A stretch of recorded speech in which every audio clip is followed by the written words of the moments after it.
To je resnični kriminalni primer, ki polni naslovnice po vsej državi. Torej ste tudi vi odkrili truplo? Ja. Kaj ste naredili s truplom? Bil sem tam.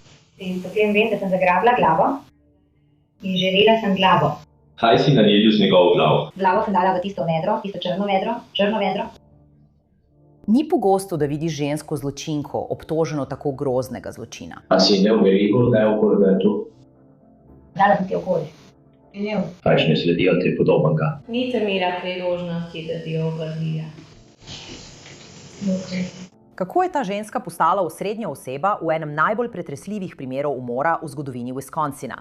Tožilci pravijo, da je imela izprijeno fascinacijo nad najbolj plodovitým serijskim morilcem v državi. Ste opazili kakšna iskanja povezana s Jeffreyjem Dahmerjem? Da.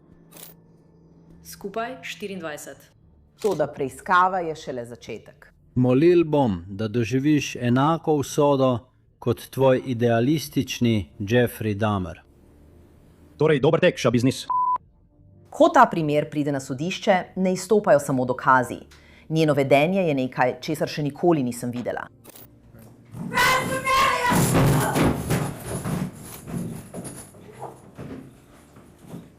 Sem Elizabeth Milner in dobrodošli v tej epizodi Female Criminals. Veste, že leta spremljam resnične kriminalne primere, a še nikoli nisem videla primera, kot je ta. Dogaja se v Green Bayu v Wisconsinu, kjer spoznamo zločinko tega tedna, Taylor Schabusiness. Taylor se je rodila v Chicagu v Illinoisu novembra 1997. In čeprav ima priimek, ki bo kasneje prevladoval v svetu resničnega kriminala, se ni rodila kot Taylor Schabusiness. Njeno rojstno ime je bilo Taylor Denise Coronado. Po besedah Taylorinega očeta Artura je bilo njeno otroštvo razmeroma normalno. Po poročanju naj bi družina več let živela v Chicagu, nato pa so se preselili v Wisconsin, ko je bila Taylor v 4. razredu. A pri 11 letih se ji je svet obrnil na glavo. Po dolgotrajnem boju z boleznijo je Taylorina mama Marla Coronado umrla. Ko je Taylor prišla v srednjo šolo, njen oče Artur pravi, da je začela kazati težavno vedenje. Med zadnjim letnikom srednje šole naj bi bila Taylor izključena zaradi pretepa z drugo učenko. Poslali so jo k starim staršem v Teksas, da tam dokonča srednjo šolo in tam je tudi maturirala. Vendar se Taylor na koncu vrne v Wisconsin, kjer spozna Warrena Chabotta. Ni nam povsem jasno, kdaj se je pri Taylor začela zloraba drog, vendar po besedah družine naj bi se njena uporaba drog povečala, ko je začela hoditi z Warrenom, saj naj bi jo on uvedel težje droge, kot sta heroin in metamfetamin. Poleg ljubezni do drog se zdi, da se imata rada tudi med seboj. Do Valentinovega leta 2020 sta Warren Chabot in Taylor že poročena. Taylor Coronado je zdaj Taylor Chabot, vendar mladoporočenca ne obdržita priimka Chabot dolgo časa. Sčasoma si kot svoj uradni priimek izbereta nenavadni priimek Schabusiness, za katerega naj bi dobila idejo v obdobju močne uporabe drog.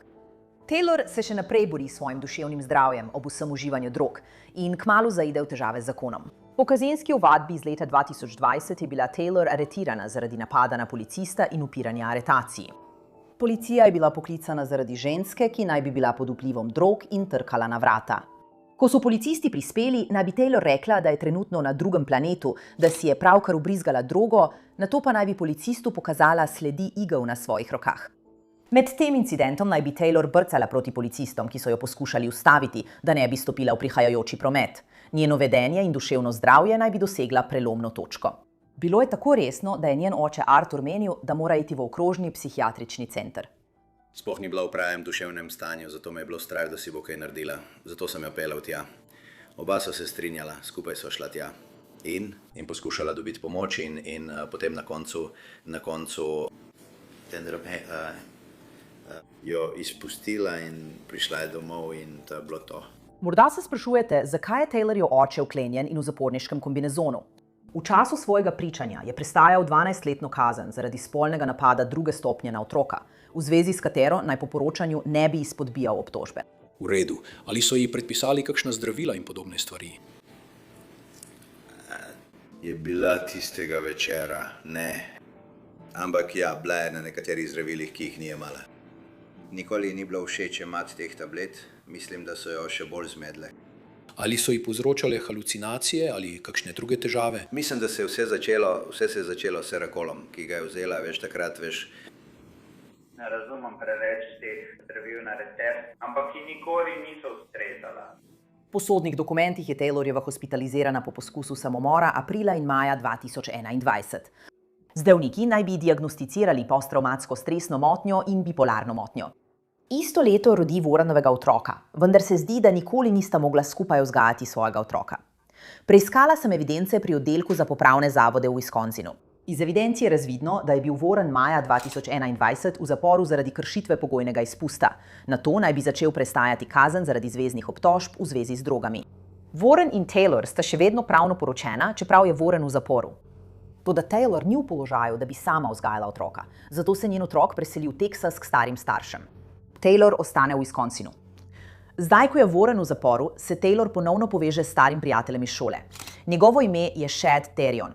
Družina Shada opisuje kot nekoga, ki je miren, prijazen in sočuten. A tako kot Taylor, naj bi se tudi on boril z zlorabo drog. Ko Shad in Taylor preživljata več časa skupaj, je njun odnos manj temeljil na romantiki in bolj na seksu in drogah. In to nas pripelje do začetka dogajanja 21. februarja 2022. Okoli 9:30 tistega večera Taylor pobere Shada pri njegovi mami Tari doma. Oba gresta v stanovanje z drugim prijateljem, kjer kadijo travo. Taylor in Shad naj bi se vrnila k Tari domov in se družila v kleti hiše, ker sta bila Shadova mama in njen fant odsotna. Domnevno kadijo metamfetamin in si vbrizgajo trazodon, ki je predpisan antidepresiv. Domnevno deluje tudi kot pomirjevalo, začnejo se ukvarjati s spolnostjo pod vplivom drog. Shadova mama, Tara, se vrne domov, ne da bi vedela, da se je že poslovila od njega zadnjič. Spusti se v klet, da bi preverila, kako je s Shadom, a odkrije prizor, ki ga noben starš ne bi smel nikoli videti. Nekaj trenutkov kasneje pokličejo 911. Ne morem res, kaj se dogaja, ampak moja punca prisega, da je v kleti našla odrezano glavo njenega sina.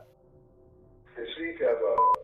Šel sem dol, ne morem povedati, kaj govori borbeni del moje nogi. Moram iti, sem čisti sebe. Poslušate glas Steva Hendrixa, fanta Shadine mame Tare. Rekli ste, da ste šli tja dol, ne? Ja, in pogledal sem v tunel, ampak ne vidim dobro in ne morem ugotoviti, kaj za vraga je to. Torej je nekaj v vedru, nekaj je v prektemanskem vedru. Hej. Misliš, da halucinira ali misliš, da... Mislim, da ne, šel sem tja dol, ne ustiraj začetega vedra. Mislim, ne morem, jaz človek, ona je malo preskrašena in se malo straši. Kako je ime tvoje punce? Hacknick. Lahko govoriš z njo? Da. Živijo, Tara, mi lahko poveš, kaj se dogaja? Hej, Pahnik, vedo je telo in ne vem, če je to moj otrok. Kaj to pomeni? Zakaj to pomisliš? Ker sem pogledal v vedro. Da, in kaj si videl? Točno to, kaj sem opazil. V redu. Kje je? Kje je preostanek Teresa? Nima pojma. Policisti iz policijske uprave v Green Bayu se odpravijo na dom Tare Pahnik, kjer odkrijejo klet kot iz grozljivke. Pojdi se tja. Pogrej desno, tam je gumb, zadržimo ga. To je to. Pozdravljeni, kako ste danes?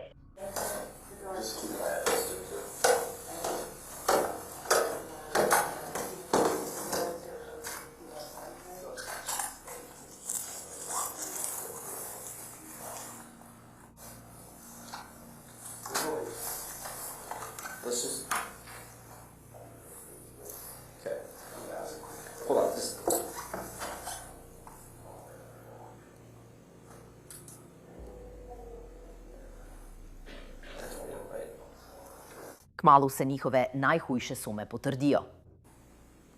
Vem, da si tam zaposlen, ampak to je dejansko to, kar bo. Ne bo šlo za 961 ali 96 primer, zato bomo tukaj potrebovali več enot.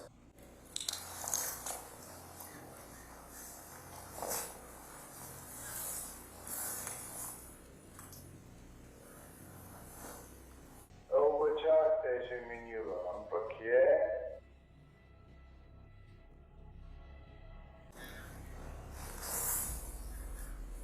Odkar sem to naredil, minilo je veliko časa. Ne vem, kjera ne bi bila prava beseda.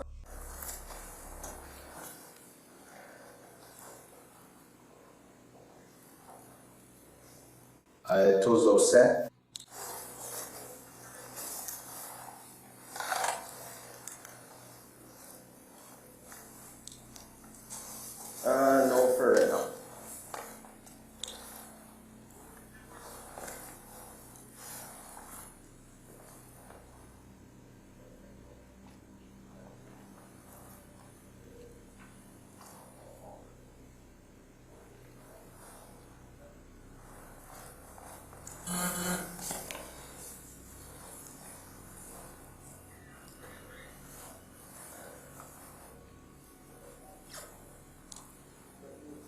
Če bi lahko čim prej dobil še nekaj enot tukaj, bi bil zelo hvaležni.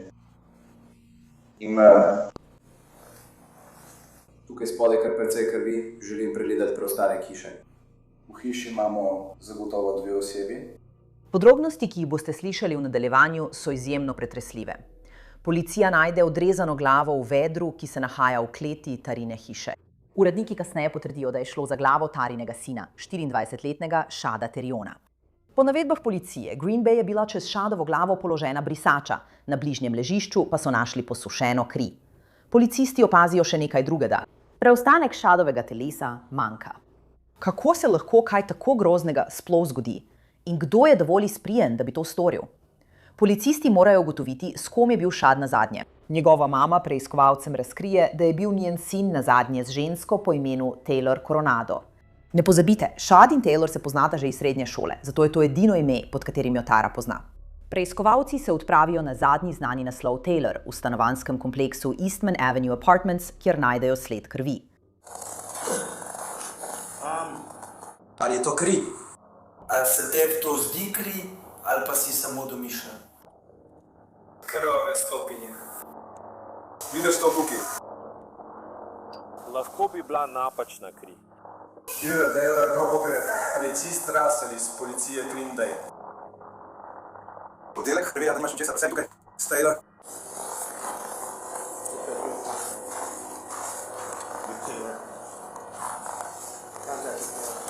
Taylor, imaš še kaj za svoje zapiske?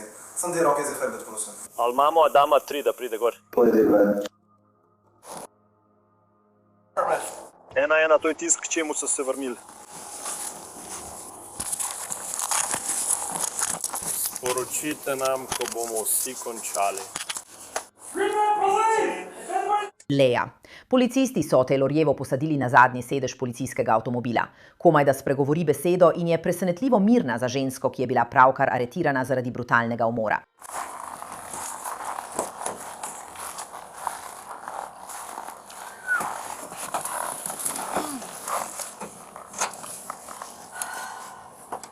Po prihodu na policijsko postajo jo pripeljejo v zasliševalnico, kjer detektivi začnejo s standardnim postopkom zbiranja dokazov. Posnamejo fotografije. Roke ponovno iztegnjene, roke bomo nekaj časa držali iztegnjene. Redu. Tukaj.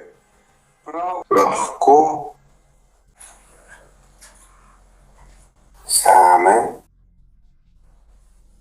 Na koncu se preobleče iz uličnih oblačil v zaporniško uniformo. Preberejo ji Mirandine pravice in pove, da je pripravljena govoriti z detektivi.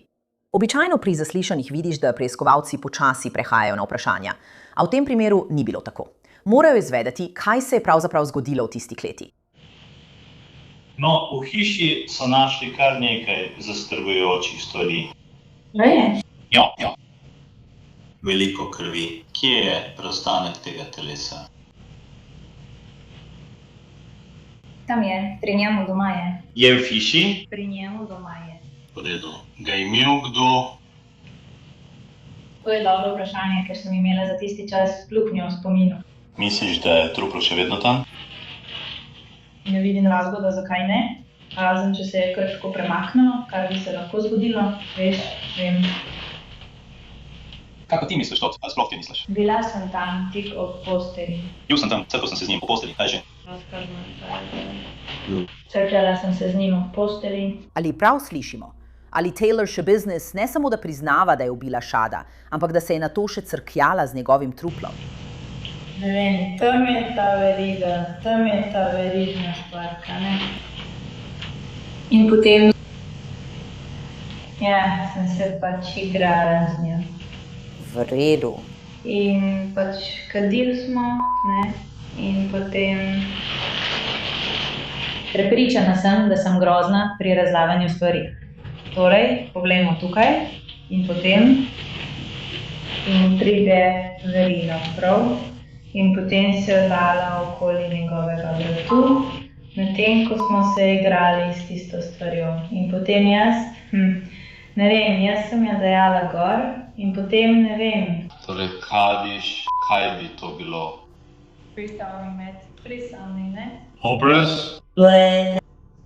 Način, kako Taylor govori o Shadu, mu povzročijo mravljince po hrbtu. Zdi se, kot da je to zanjo le omašana šala.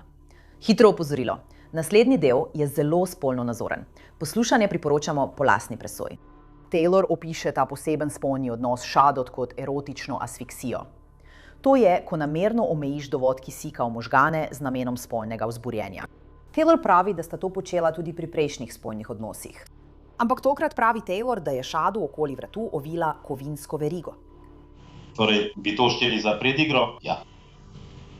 Ja, bilo je in potem, ne vem, in potem preprosto nisem nehala. Ne vem, zakaj nisem nehala.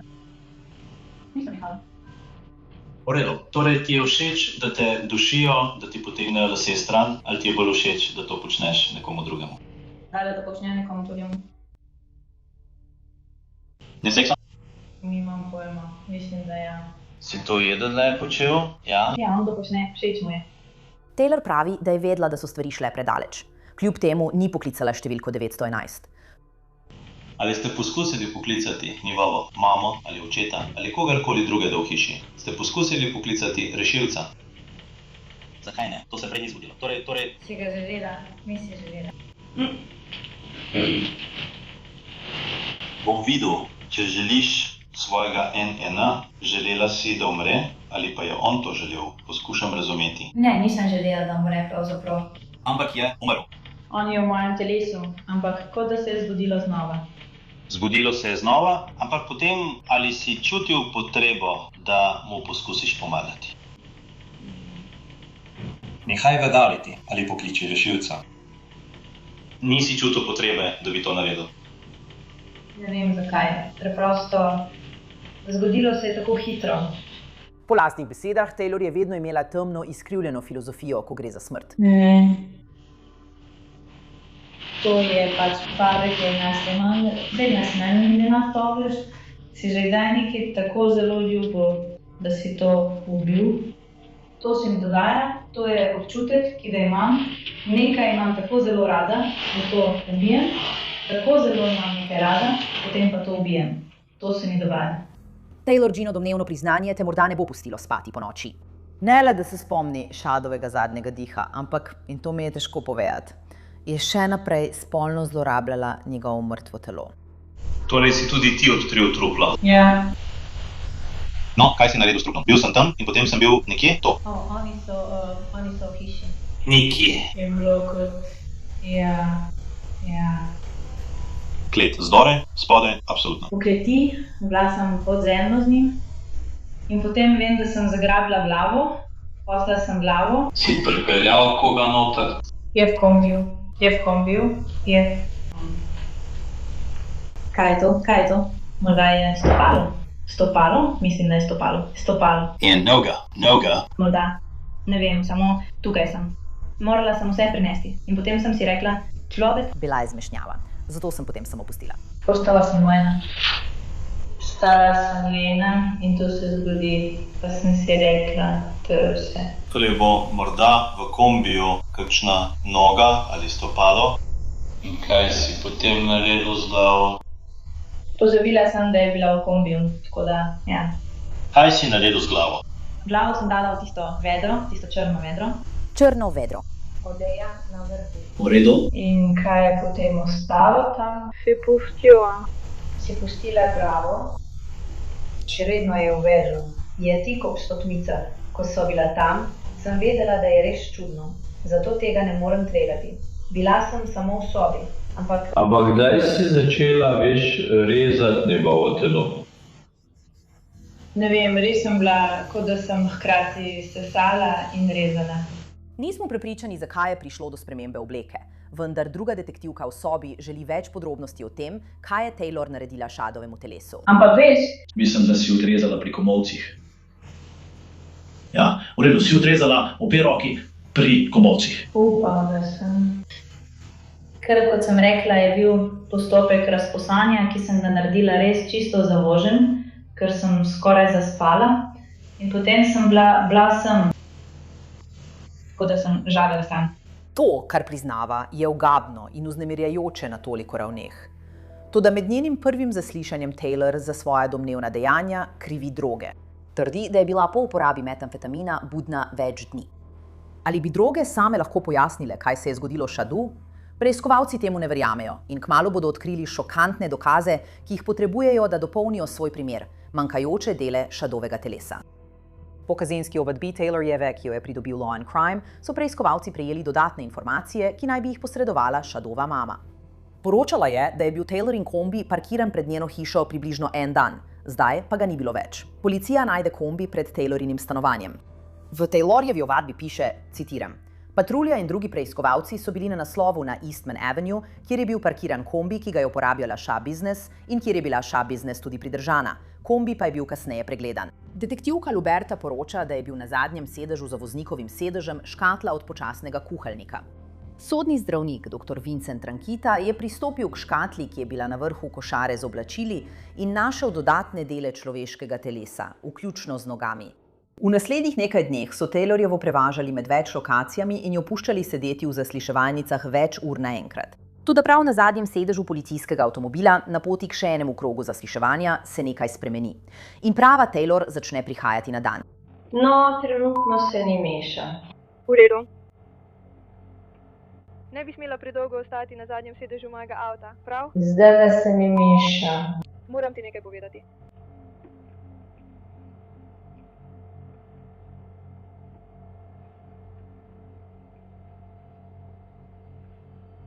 Prisežem pri Bogu, da bom.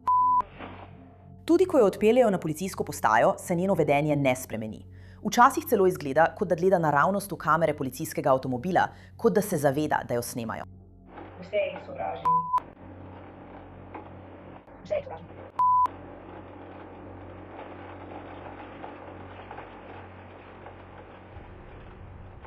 Sovražim biti dvojna. Resnično ves čas. Ves čas. To je preprosto nadležno.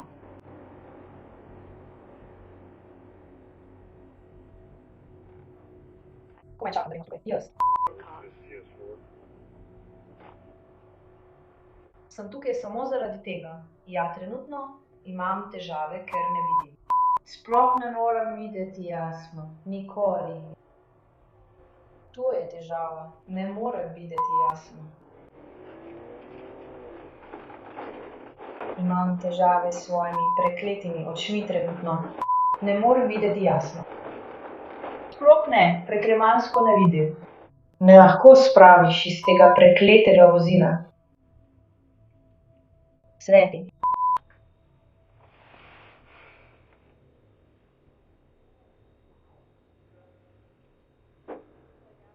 Kristus, človek. Pripeljali so jo nazaj v sobo za zaslišanje 28. februarja. V obdukcijskem poročilu, ki ga je opravil zdravnik Trankita, se pojavi še ena zaskrbljujoča podrobnost. Zato so detektivi o tem vprašali Taylorjevo. Kot me je vprašal zdravnik, ste vi? Ali imela kakšne izkušnje, kot da bi bila mesarka ali kaj podobnega? Ali pa s predelavo mesa, ali lovom na jelene ali kaj takega? Ne. Lahko samo poveš, nekatere stvari, ki jih je videl, so ga mogoče napeljale na misel, da si imel v preteklosti kakšne izkušnje s takšnimi stvarmi. Torej, veš, očitno nam je, ko smo se prej pogovarjali, povedal, kaj se je zgodilo. V kleti njegove mame. Ena od stvari, o kateri res nismo želeli preveč govoriti, malo smo se pogovarjali o tem, je to razlog, zakaj.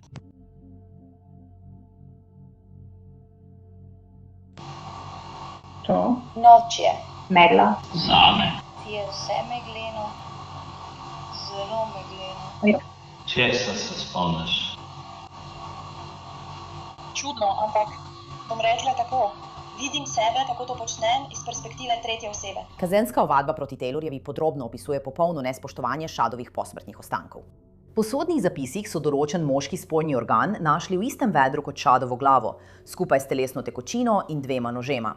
V vložitvi piše, citiram, da so druge dele telesa našli v kleti v drugih vrečkah, vključno s plastičnimi nakupovalnimi vrečkami, skupaj s 3 noži, med katerimi je bil tudi nož za kruh, ki ustreza kuhinjskim nožem.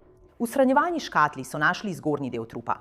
Zgornji del trupa je imel številne ostre reze na mestu, kjer je bila odstranjena glava, kar je bilo skladno z ločeno glavo. V škatli so našli tudi nož za rezanje mesa, ki ustreza kuhinjskemu nožu, ter več notranjih organov. Med drugim zaslišanjem je Taylorjeva povedala, da bi moral kdorkoli je odgovoren za to, kar se je zgodilo Shadu, iti v zapor za preostanek svojega življenja. Mislim, kot se rekel, če nekdo ubije nekoga in ga razkosa, si res predstavljaš, da bi ta oseba šla v zapor. Je to stranjeno. In potem ona znori, kot da sploh ne vem, kot da sem, joj, prekleta. Bo ta izjava dobila drugačen pomen, ko bo ta primer prišel na sodišče. Taylor Schabusiness je obtožena enega kaznivega dejanja umora prve stopnje z naklepom, enega kaznivega dejanja pohabljanja trupla in enega kaznivega dejanja spolnega napada tretje stopnje. Pridržana je v zaporu okrožja Brown. Njena varščina je določena na $2 milijona v gotovini. Med zaslišanjem Taylor prizna, da je ubila Shada, vendar se izreče za nedolžno zaradi neprištevnosti. Ko grozljive podrobnosti prihajajo v javnost prek novic in spleta, se mnogi sprašujejo, kako je lahko ženska, ki je mimogrede tudi žena in mati, storila tako grozljiv zločin. 17. marca 2022 je sodnik okrožnega sodišča v okrožju Brown odredil, da mora Taylor opraviti psihiatrične preglede. Ker se Taylorova zagovarja z neprištevnostjo, morajo strokovnjaki za duševno zdravje oceniti, ali je sploh sposobna sodelovati v sodnem postopku. Sprva sodnik Thomas Walsh odloči, da je Taylorova sposobna sodelovati pri svoji obrambi. Taylorova se na Valentinovo 23. pojavi v sodni dvorani okrožja Brown na obravnavi. Sodnik Walsh odloči, da bo njen sodni proces preložen. Ale nekaj trenutkov po tej odločitvi so vse oči nenadoma uprte v Taylorovo, ko začne napadati svojo odvetnico pred sodnikom. Ni povsem jasno, zakaj Taylorova napade svojo odvetnico. Lahko le ugibamo. Morda zato, ker je sodnik preložil sojenje, mogoče zaradi intenzivne pozornosti in pritiska, ki spremlja ta primer. Ali pa morda zato, ker danes mineva 3. obletnica poroke Taylorove z Warrenom. Kakorkoli že, odvetnik Taylorove, Quinty Jolly, pravi, da je njegov odnos s Taylorovo nepopravljivo uničen. Vloži zahtevo za umik iz Taylorovega primera. 27. februarja leta 2023 sodnik njegovi prošnji ugodi. Taylorova dobi novega odvetnika po uradni dolžnosti Christophera Frolicha. In zdaj na koledarju še ena obravnava, in sicer 24. marca leta 2023. Po Taylorovem napadu na svojega prejšnjega odvetnika v sodni dvorani, sodnik odloči, da je sposobna sodelovati na sojenju, kljub ugovorom njenega novega odvetnika. Nekaj mesecev kasneje, julija 23. sodnik dovoli, da ima Taylor novo zaslišanje o njeni sposobnosti za sojenje. Med zaslišanjem o sposobnosti za sojenje julija 23. strokovne priče opišejo svoje izkušnje s Taylor Schabusiness. Ena psihologinja posebej opiše incident, ko naj bi Taylor vrgla stol. Ko sem začela intervju, sem jo kot običajno vprašala po datumu rojstva in njeni rasi. Nato je nenadoma vstala s stola, zakričala, šla v kot sobe, pobrala, na srečo je bil plastičen stol, in ga vrgla vame čez sobo. Ni me zadela. Nato se je mirno usedla nazaj, jaz pa sem poklicala stražarje in potrebovali so nekaj minut, da so prišli. Medtem sem se tudi jaz ponovno usedla in jo nato vprašala, zakaj je to storila. Opazila sem, da je bil njen fiziološki odziv nenavaden, saj ga sploh ni imela. Potem, ko je to naredila, ko je bila izjemno jezna, je vrgla stol v svojo ocenjevalko. Obramba vas je angažirala, ampak jaz bom odšla. Sedela je tam brez odziva, z nevtralnim izrazom na obrazu. Ni bilo nobene fiziološke reakcije osebe, ki bi pravkar naredila kaj takega. Doktorica Diane Litton pričuje, da Taylor ni sposobna za sojenje. Strokovna priča tožilstva se s tem ne strinja. Ali takoj potem, ko je obtoženka storila tako dejanje, je samo ponovno sedla. Kar ni skladno z nekom, ki je v stanju psihotične vznemirjenosti, ki običajno zahteva pomemben zunanji poseg ali fizično zadrževanje, da bi ponovno vzpostavil vedenjsko zbranost. Sodnica Walsh je ponovno odločila, da je Taylor sposobna za sojenje.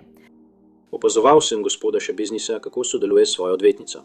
Seveda ne morem slišati, o čem se pogovarjata, vendar, ko sedim tukaj, lahko vidim vse, kar se dogaja v sodni dvorani.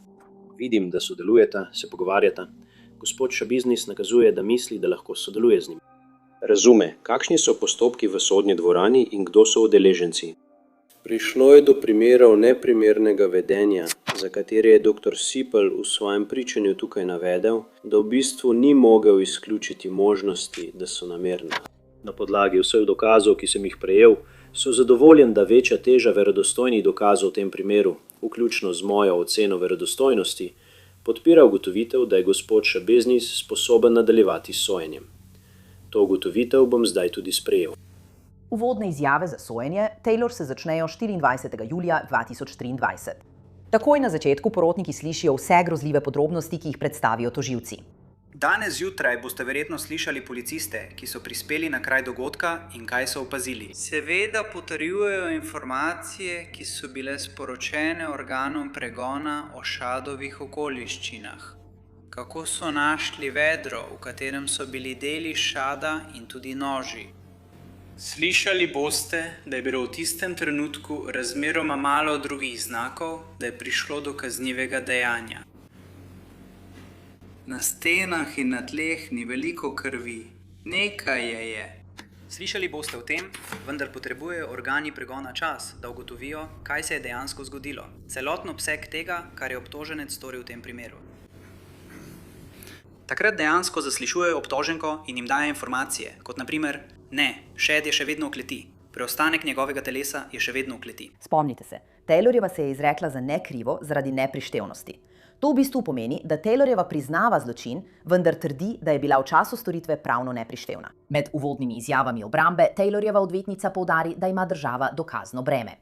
Država mora vsem vam, porotnikom, dokazati onkraj razumnega dvoma vsak posamezen element očitanih kaznivih dejanj. Ustava Združenih držav Amerike predpostavlja, da je vsaka oseba obtožena kaznivega dejanja domnevno nedolžna. In v tem primeru se domneva, da je Taylor Šabeznis nedolžna. Ona ji ni treba ničesar dokazovati. Obramba v tem primeru ni dolžna ničesar dokazovati. Zakaj? Ker je celotno breme dokazovanja na strani okrožnega tožilstva Zvezne države Wisconsin. Oni morajo dokazati vsa dejstva. In v tem primeru boste slišali veliko različnih dejstev. Slišali boste veliko različnih izjav prič, civilnih prič, detektivov, policistov, strokovnjakov, analitikov DNK, sodnih zdravnikov, vse to. Vse te informacije boste morali upoštevati pri svojem razmisleku. Ima prav. Država ima seveda dokazno breme, vendar ima tudi prepričljive dokaze. Pokličejo več prič na pričevanje, vključno s policisti, ki so se odzvali, in operaterko na številki 911. Zame pa so največji vtis naredile priče, ki so bile Šadovi bližnji, kot je Steve Hendricks, fant Šadove mame Tare. In mi lahko poveste, kaj se je zgodilo s tem? Tara me je zbudila in rekla, da misli, da je našla Čada, svojega sina, tako je rekla. Našla sem glavo svojega sina v vedru, tako da sem bil popolnoma v supu. Nisem ji verjel. Mislil sem, da ima duševne težave. Ali podobnega. Seveda. Torej, se spomnite, ob kateri uri naj bi to bilo? Moralo je biti med 2. in 3. uro zjutraj. Vem, da je bilo sredi noči. In na neki točki se vrne in vam pove nekaj informacij. Kaj potem storite? Spustim se dol, grem v spodnje nadstropje in pogledam, o čem sploh govori. In ne vidim ničesar za to. Se vrneva nazaj gor in razmišljava, kaj naj sploh narediva. Torej, kaj točno narediš, ko greš dol?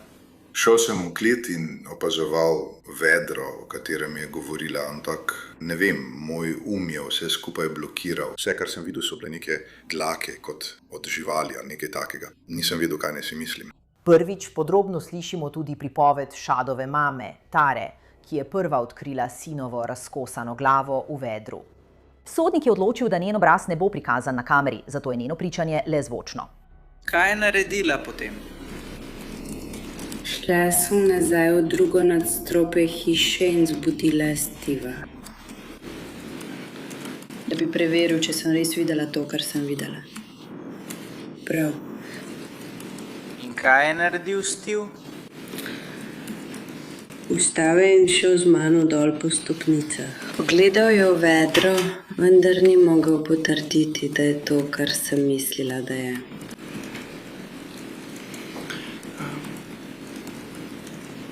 Kaj sta potem naredila vidva s Stevom? Šli sva nazaj v zgornje nadstropje, v drugo nadstropje, ker sva tam polnila telefona. In se odločili, ali bova poklicali 112 ali številko za nenujne primere. Ne morem si predstavljati, da bi koga našla v takem stanju, še posebej ne nekoga, ki ga imam rada. Obstaja še ena priča, za katero je sodnik odločil, da je ne bodo pokazali na kameri, in to je Shadova sestra Ava. Priča, da je bila dejansko doma, morda celo istočasno kot Shad in Taylor. Ali ste v nekem trenutku slišali še druge ljudi v stanovanju? Da. Kaj ste slišali? Samo korake sem slišala spodaj. Ko rečete spodaj, mislite na stopnice iz drugega nadstropja v prvo nadstropje ali na stopnice iz kleti do prvega nadstropja. Iz kleti do prvega nadstropja. Ali ste to pogosto slišali tisti dan? Da. Kaj pa glasovi ljudi? Ste slišali kakšne glasove ljudi v noči iz 22. na 23. Slišala sem ženski glas. Ste vedeli, kdo je bil to? Ne. Ste tistega dne, 22. ali 23. kdaj videli kakšno žensko v stanovanju? Ne. Se posebej spomnite česa, kar je ženski glas rekel? Ne. Ste slišali dva glasova, en glas ali več kot dva glasova? Samo en glas.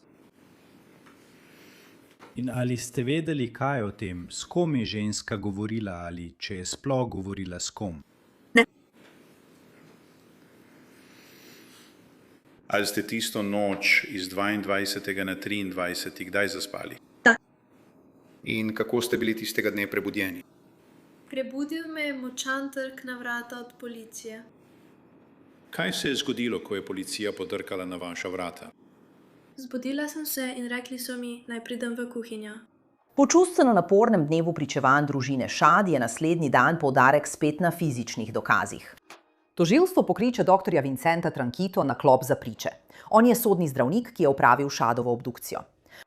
Moje medicinsko mnenje je, da je vzrok smrti Shada Tarjana zadavljenje in da je način smrti uboj. Dr. Tranquita pričuje o grozljivih fizičnih dokazih, ki jih je opazil med Shadovo obdukcijo, kot so vijolična razbarvanja, počene krvne žile in globoke krvavitve v vratu. Pričanje je težko poslušati, vendar tožilci verjamejo, da je nujno, da porota razume celoten obseg tega, kar se je zgodilo Shadu. Rad bi se navezal na tisto zadnjo točko, doktor. Poudarili ste več področji, kjer ste opazili znake zadavljenja. Ali so vam ta ista področja omogočila, da ste lahko ocenili količino sile ali kako dolgo je bila ta sila izvajana na vratu? Ugovor, špekulacija, špekulativno. Mislim, da je prav to njegova strokovna vloga. Kakšen svet? To je velika količina sile. Ne govorimo samo o poškodbah površinskih struktur, naprimer kože. Prisotne so poškodbe zelo debelih mišic na straneh vratu. Prisotne so poškodbe mehkih tkiv pod tem. Prisotne so poškodbe vseh mehkih tkiv, ki obdajajo vrat.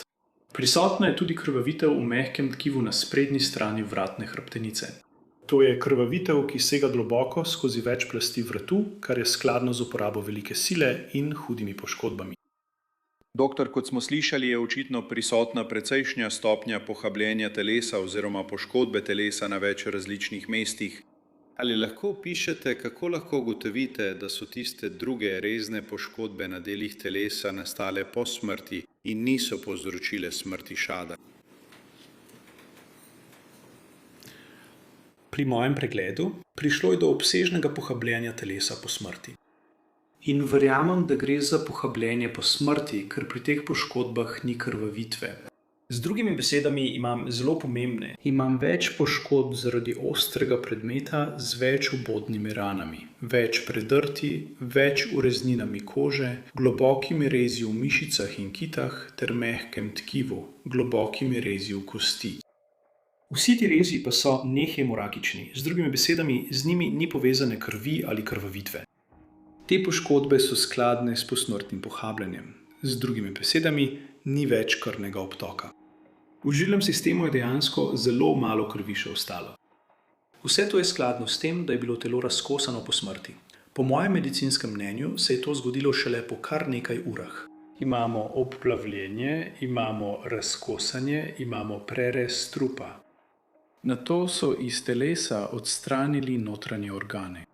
Z drugimi besedami, vstopili smo v telo skozi različne reze, tako v trebuhu kot med rebri, kjer so bili žrtvini organi odstranjeni, večinoma eden za drugim. Imamo kastracijo pokojnika. Pokojnik je bil prav tako kastriran. Imamo rezanje ali žaganje skozi poškodbe kosti, ki so nastale zaradi udarcev s sekanjem. Moje medicinsko mnenje je, da bi to vzelo kar precej časa. Obstajajo še bolj zaskrbljujoči dokazi, kot sta Taylorjeva zgodovina spletnih iskanj in njena fascinacija z določenim zloglasnim serijskim morilcem iz Wisconsina. Bila so iskanja, stvari kot so. Vaša čas. Ugovarjam. Relevantnost. Mislim, iskanja na telefonu. Ljudje iščejo, raziskujejo, gledajo vse mogoče stvari. Trdil bi, da so nekatere od teh stvari po mojem mnenju lahko hujskaške in bolj škodljive, kot imajo dokazne vrednosti. Lahko zavrnem ugovor? Lahko odgovorite na vprašanje, gospa? Stvari kot so goreči pentagram, Jeffrey Dahmer. Stvari kot so te, KKK, mislim, da je ena izmed njih. In detektiv, ali veste, ali ste zabeležili datume in ure posameznih iskanj, za katera menite, da so pomembna? Bilo je približno v času mora. V dneh tik pred tem? V dneh tik pred tem, ja. Iskala je Jeffreya Dahmerja. In potem je iskala definicijo trupla Jeffa Boyardi, napihljivo seks lutko s prilagojenim obrazom. Ne morem si predstavljati, kaj se dogaja v glavah porotnikov. Tukaj imamo žensko, obtoženo grozljivega zločina. Zdaj pa porotniki slišijo o njeni zaskrbljujoči obsedenosti z Jeffreyem Dahmerjem. Gospodična Laberta, mislim, da smo včeraj prekinili, ko ste razpravljali o svoji analizi telefona gospodične Čabisnes in na to kasnejšem nalogu, naslovljenem na Google, za pridobitev podatkov iz telefona. Ali lahko razložite dve različni iskanji, ki ste jo opravili? Eno na telefonu in drugo na podlagi naloga, naslovljenega na Google. Seveda. Prvo iskanje, ki sem ga opravila na telefonu, torej na sami napravi, je bilo opravljeno 2. marca in je zajemalo samo vsebino telefona. In ko sem se o tem pogovarjala z računalniško-forenzično analitičarko Donovski, je predlagala, da bi lahko pridobili dodatni nalog za več informacij o e-poštnih naslovih, Gmail naslovih, ki so bili povezani s telefonom. In to bi bil popolnoma ločen nalog in ločeno iskanje. In ko ste 2. marca 2020 pregledovali sam telefon, torej izvleček telefona, ste opazili kakšna iskanja povezana z Jeffreyem Dahmerjem? Da. Je bilo eno, je bilo več kot eno, koliko jih je bilo? Skupaj 24 iskanj, kot so na primer Jeffrey Dahmer, Jeff Boyardi. Zadnjica Jeffreya Dahmerja, Jeffrey Dahmer, ki vstopa na sodišče ves seksi. Ob glavi ima mobilni telefon. Na zaslonu mobilnega telefona je slika Jeffreya Dahmerja. Ona pa si z njim dela selfie in se smeji, kot da bi skupaj delala selfie. In kateri je datum te fotografije? To je bilo 12. februarja 2022. Porotnikom se morda začenja svitati, da je Taylor posnela to selfie fotografijo le nekaj dni pred Shadovim umorom. Naslednji dan tožilstvo zaključi z dokaznim postopkom. Obramba se odloči, da ne bo predstavila nobenih prič. Taylor pa se odloči, da ne bo pričala. A to razumete? Da, razumem. V redu. Vaš odvetnik mi je povedal, da želi, da to navodilo preberem poroti. Ali je to pravilno? In se s tem strinjate? Menite, da potrebujete še več časa, da se z njim pogovorite o tej odločitvi? V redu. Ko so vsi dokazi predstavljeni, je zdaj čas za zaključne govore. To je Caleb Saunders v imenu tožilstva. V tem intervjuju je bilo veliko točk, kjer vam obtoženka natančno pove, kakšen je bil njen namen v tem primeru, kaj ne? Njegov obraz je postal vijoličen, kaj ne? Ona to opiše in pove, kako kašlja kri. In veste, da je to točno, kaj ne? Ker ste slišali pričanje doktorja Trankvite. Videli ste te fotografije. Ona to vidi v živo. In kaj reče? Še vedno nisem nehala. Ne, na neki točki je začutila srčni utrip, kaj ne?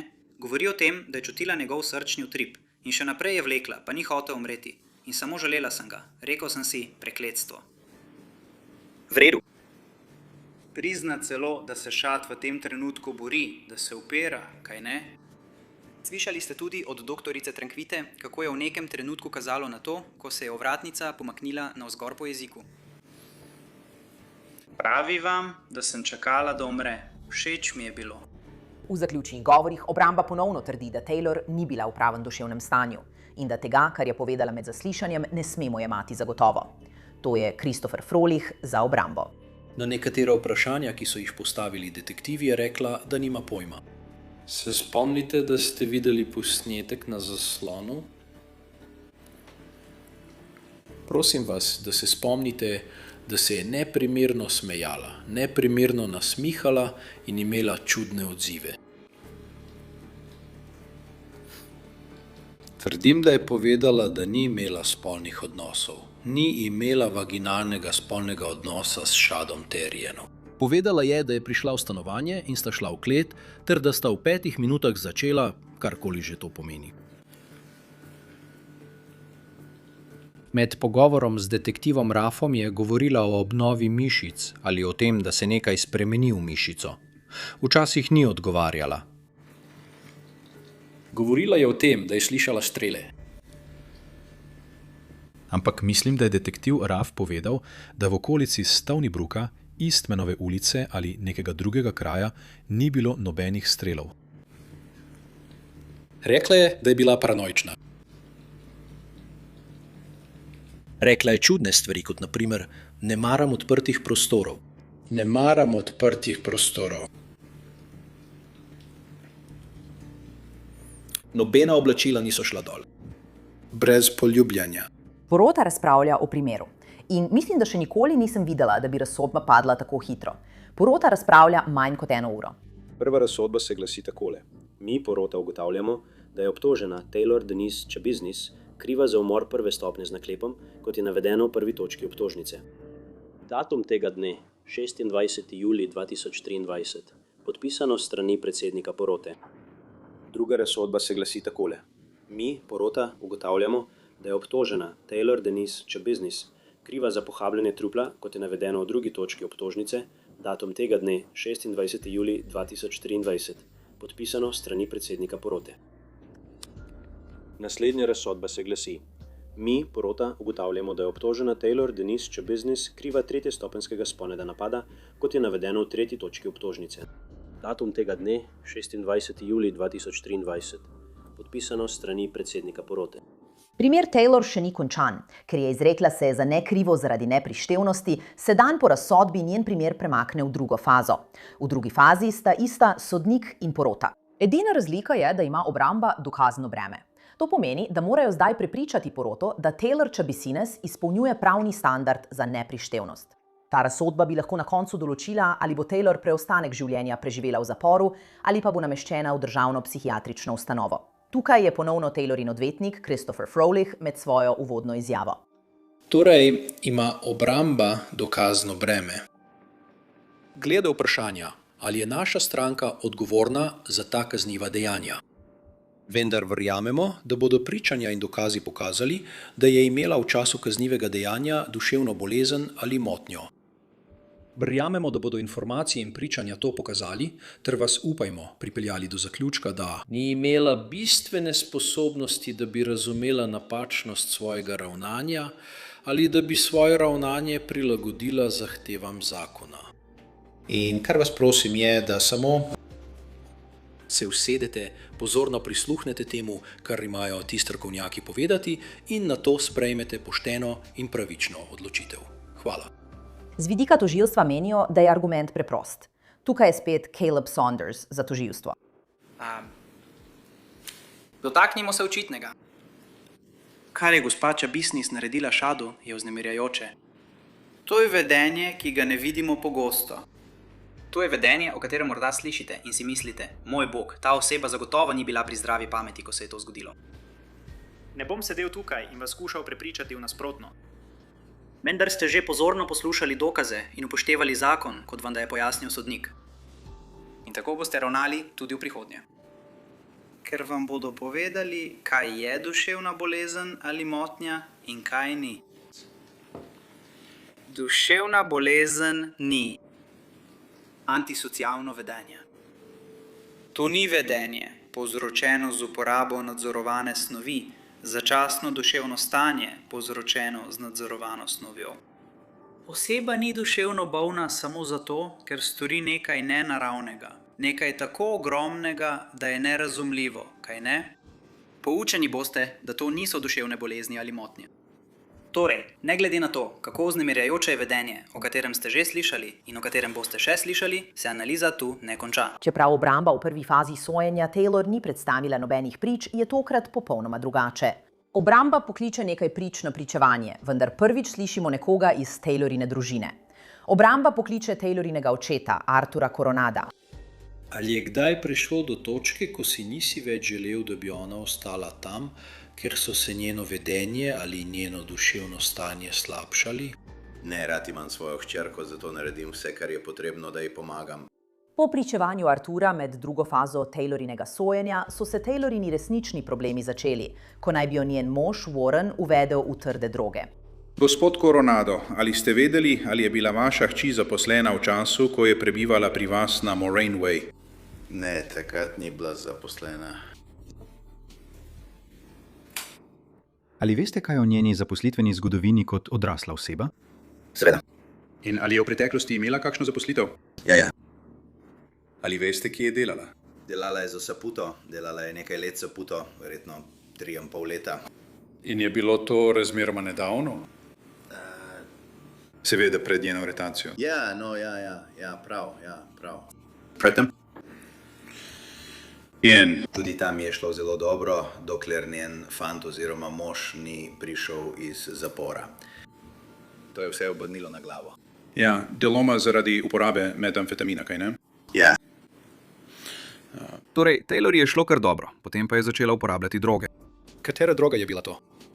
Metamfetamin, heroin, karkoli še, ne vem.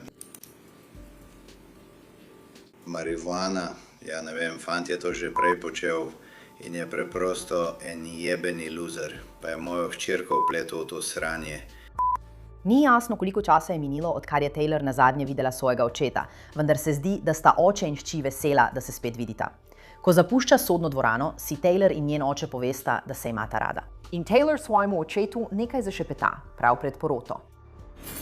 Rada te imam. Rad te imam. Remo Bears. Hvala. Domnevno zašepeta gremo Bears, kot v smislu Chicago Bears. Kljub temu se pričanje nadaljuje. Obramba kliče doktorico Diane Litton. Pred Taylorjevim prvim sojenjem je ocenila Taylorja in je ista psihologinja, ki je pričala med predobravnavnim zaslišanjem julija, kjer naj bi Taylor vanjo vrgla stol. Moje mnenje je, da izpolnjuje pogoje za oprostitev zaradi duševne bolezni ali motnje. Moje mnenje je, da ni bila odgovorna. Ni bila odgovorna zaradi duševne bolezni. Ni bila odgovorna za kaznivo dejanje, ker je imela v času dogodka duševno bolezen in to je vplivalo. Ni imela bistvene sposobnosti, da bi razumela napačnost svojega dejanja v času, ko se je umor zgodil. Prav tako pa ni mogla nadzorovati svojega vedenja, ni se mogla prilagoditi. Ni imela voljne kontrole. Svojega vedenja ni mogla prilagoditi zahtevam zakona. Primanjkovalo ji je sposobnosti samokontrole. Na podlagi svojih izkušenj in usposabljanja, to je očitno psihotična oseba. Ko obramba zaključi svoj primer, tožilstvo pokliče svoje izvedence, kot je doktorica Kristina Ingen, ki se ne strinja z ugotovitvami doktorja Littna. Diagnoze, ki sem jih podala, so bile motnja zaradi uporabe metamfetamina. In ta diagnoza je bila uporabljena ob upoštevanju splošne uporabe metamfetamina pri gospodični Chabisnis v tistem obdobju. Diagnoza zastrupitve z metamfetaminom je bila postavljena, ker je uporabljala metamfetamin v času kaznivega dejanja. In potem je bila zadnja diagnoza, ki sem jo postavila, psihotična motnja, povzročena z metamfetaminom. In to sem navedla, ker je gospa Chabiznes opisovala in so zapisi vsebovali znake paranoje. Mislim, da je komentirala nekaj o obnovi mišic med umorom in to mi je nakazovalo prisotnost psihotičnih simptomov, ki sem jih pripisala nedavni uporabi metamfetamina. Med zaključnimi govori obramba trdi, da Taylorjeva izpolnjuje zakonsko definicijo neprištevnosti glede na zločin, za katerega je bila obsojena, in njeno splošno zgodovino duševnega zdravja. Trdil bi, da so težave z duševnim zdravjem, ki jih ima, povzročile celotno situacijo. In to je nekaj, o čemer boste morali razmisliti. Ali je bila sposobna razumeti, ali je lahko razumela protipravnost svojega ravnanja 22. februarja 2022. Ali je bila sposobna svoje ravnanje prilagoditi zahtevam zakona v tistem določenem času. In videli ste posnetek, vsi smo ga videli. Je bila. Bilo je zelo nenavadno, zelo čudno. Njeno vedenje. Veste, v tem primeru je veliko zdravnikov, ampak... Dr. Engine, veste, ona nikoli ni vedela za odredbo o prisilni psihiatrični obravnavi. No dajno. Ni vedela za sodno odredbo? In ona je doktorica znanosti in si zasluži spoštovanje, ampak nekaj se je tukaj zgodilo, kar je šlo mimo nje, da ni vedela za to odredbo o prisilni psihiatrični obravnavi ali za to odredbo o jemanju zdravil. In potem imamo doktorja Seipla, veste, on je dobil Belinove zapise, dobil jih je od mene. In veste, on napiše poročilo za ta primer. In meni se zdi to neverjetno. Neverjetno je, da ne pošle, z vsem spoštovanjem do njega, ne pošle Belinovih zapisov doktorici Eninovi. Čeprav ve, da bo prišla sem in pričala pred vami, porotniki, na sodišču. To se mi zdi neverjetno. Jaz ne ustvarjam zakonov. Ampak zakon poznaš, ker ti ga je sodnik prebral. Premisliti morate, ali je odgovorna zaradi duševne bolezni ali motnje. Torej, o vsem tem morate razmisliti. Obramba ni spodletela. Obstaja obilica dokazov, ki kažejo na njeno zgodovino težav z duševnim zdravjem. Tožilstvo trdi, da Taylorjeva bipolarna motnja ni pojasnila niti opravičila umora Shada. Mislim, da so bile krive droge. Krivim droge in mačka po njih. Komaj kdaj jemnem droge, potem minejo meseci, nato pa jih spet vzanem. Večkrat je priznala tako ocenjevalcem kot tudi organom pregona, da je pred temi dejanji zaužila precejšno količino metamfetamina. Priznala je tudi, da sta s Shadom pred tem kadila metamfetamin. Celo govori o tem, kako je bila še vedno pod vplivom metamfetamina med razkosovanjem. Na koncu se v tem primeru vse vrti okoli tega, kaj ne? Ker kot smo slišali od, mislim, vsakega zdravnika, je težko ločiti psihotične simptome od uporabe drog. Torej, ko govorimo o tem, ali ima nekdo duševno bolezen ali motnjo in prostovoljno uživa metamfetamin, je res težko reči, da je to posledica neke druge osnovne duševne težave. Prav. In to je nekako smiselno, če uporabimo zdravo pamet. Ampak na koncu se vse v tem primeru nanaša na to. Tako kot v prvi fazi so porotniki sprejeli sodbo v 1 uri. Ali je imel obtoženec v času storitve kaznivih dejanj duševno bolezen ali duševno motnjo? Odgovor ne. Torej, ni odgovora na drugo vprašanje. Datum je današnji 27. julij 2023. Podpisal ga je predsednik porote. Ni bilo nobenih nestrinjajočih se porotnikov. To zdaj pomeni, da Taylor najverjetneje čaka preostanek življenja v državnem zaporu v Wisconsinu. Izrek kazni za Taylor je določen za 26. september 2023. In zdaj se mora ponovno soočiti s Shadovo družino. Ko pa se pojavi v sodni dvorani na obravnavi, se zdi, da so pravosodni policisti že v visoki pripravljenosti. Naročeno ji je, naj nosi masko proti pljuvanju in ostane priklenjena na svoj stol. Družina Shada pa se zdi, da jih to ne moti. To bo verjetno zadnjič, da bodo v isti sobi z žensko, ki je brutalno ubila in pohabila Shada. Med izjavami o posledicah dejanja družinski člani ne skrivajo svojih resničnih občutkov do nje, kot na primer Shadov stric Kelly. Meni to nima nobenega smisla, da sploh obstaja možnost pogojnega izpusta, da bi se lahko vrnila in si ponovno pridobila zaupanje nekoga na tak način. Veš, ker je to ena izmed najbolj nizkotnih stvari, ki jih lahko človek naredi. Veš, kaj mislim? Tega preprosto ne razumem. Najpomembnejše je, veš, kot sem rekel, pomoč je brezplačna in je na voljo. Odločil si se, da je ne boš sprejel, veš, ja, prepričan sem, da si vedel, da imaš težavo. Veš, ne moreš zato kriviti otroštva. Veš, pomoč obstaja. In če bi poiskal pomoč, ne bi bil zdaj v tej situaciji. Nihče od nas ne bi bil v tej situaciji, ampak izbrati strahopetno pot, kot si jo ti, in povzročati trpljenje drugim, ker si sam trpel, je precej. Tako da to ime, Taylor, te bo izplunilo.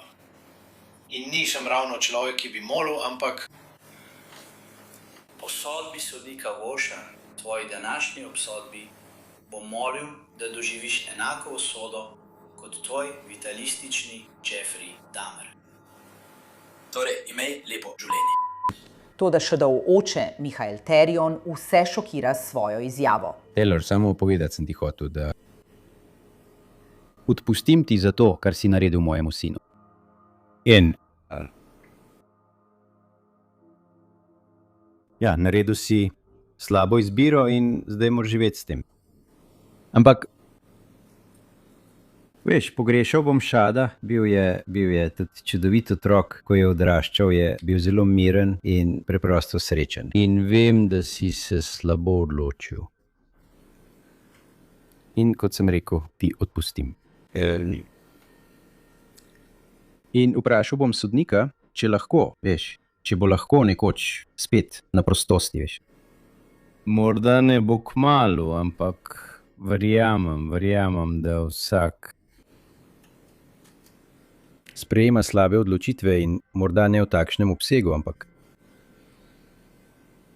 mislim, da je zate veliko upanja. Mislim, da lahko izkoristiš svoj čas in postaneš boljša oseba ter narediš velike stvari. Zato mi nič ne pomaga, če te sovražim, veš. Vem, da imaš srce, vem, da imaš razum, ne želim ti nič slabega in upam, da se stvari dobro iztečejo zate. To je vse, kar imam za povedati. Hvala. Za končno kazen Taylorja sta imela tožilstvo in obramba vsak svoje priporočilo. Toda končna odločitev je izključno v rokah sodnika. Ta zločin žali osnovno človeško spodobnost, žali človeško čast in žali človeško skupnost. Res je tako. Ko nekdo po nepotrebnem izgubi življenje, je to tragično. Res je tako. To je tragično za družino, prijatelje in skupnost. Ko je življenje oduzeto človeku na način, kot je bilo v tem primeru, kjer so bili ostanki žrtve razrezani in zapakirani v posode, je težko v teh dejanjih prepoznati kaj človeškega. Res je tako. Torej, potreba po zaščiti javnosti je pomemben dejavnik, s katerim se mora sodišče prav tako spopasti. Glede na to, kar sem pravkar povedal, mislim, da je jasno, da je v tem primeru potrebna zaščita javnosti. Kot sem rekel, se zdi to vedenje tako oddaljeno od človeške skupnosti, da je nepredvidljivo. Res je. In na mestu, kjer je takšna vrsta prekrška, takšna dejanja, takšen zločin, možen brez kakršnih koli vnaprejšnjih opozoril, je potem res mogoče prav vse. Kjer je kaj takega mogoče, je mogoče prav vse. In pred tem mora biti javnost zaščitena. Sodba je naslednja. Kar zadeva zadevo 22 CF 363.1, to je naklepni umor prve stopnje zaradi povratništva. To je kaznivo dejanje razreda A. Izrekel bom dosmrtno zaporno kazen brez možnosti podaljšanega nadzora. Menim, da je to primerno glede na ugotovitve, ki sem jih že sprejel. Kar zadeva točko 2, ohabljanje trupla zaradi povratništva, kaznivo dejanje razreda F, bom sprejel priporočilo avtorja poročila pred izrekom kazni. 7 let in pol začetnega prestajanja kazni, čemur sledi 4 leta podaljšanega nadzora. To bo zaporedno k prvi točki. Kar zadeva točko 3, spolni napad 3. stopnje zaradi povratništva, kaznivo dejanje razreda G. Naložil bom 3 leta začetnega prestajanja kazni, čemur sledi 4 leta podaljšanega nadzora. To bo zaporedno k 2. in 1. točki. Kar zadeva primere razveljavitve, bom za vsako od teh točk naložil 1 leto zapora. Te kazni bodo tekle istočasno z drugimi kaznivimi dejanji. Taylor Schabusiness mora svojo dosmrtno kazen prestajati v Tecumseh Correctional Institution v Wisconsinu. Seveda ista ženska, ki je napadla svojo odvetnico na sodišču in bila obsojena za brutalni umor svoje prijateljice, ni mogla dolgo ostati brez težav. Po poročilih iz julija 2024 je Taylor obtožena napada na osebje v zaporu. Zaradi tega dogodka je bila obtožena.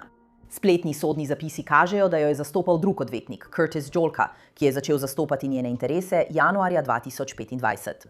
Aprila 2025 se pojavi na sodišču okrožja Fond du Lac, kjer ponovno napade svojega odvetnika med obravnavo.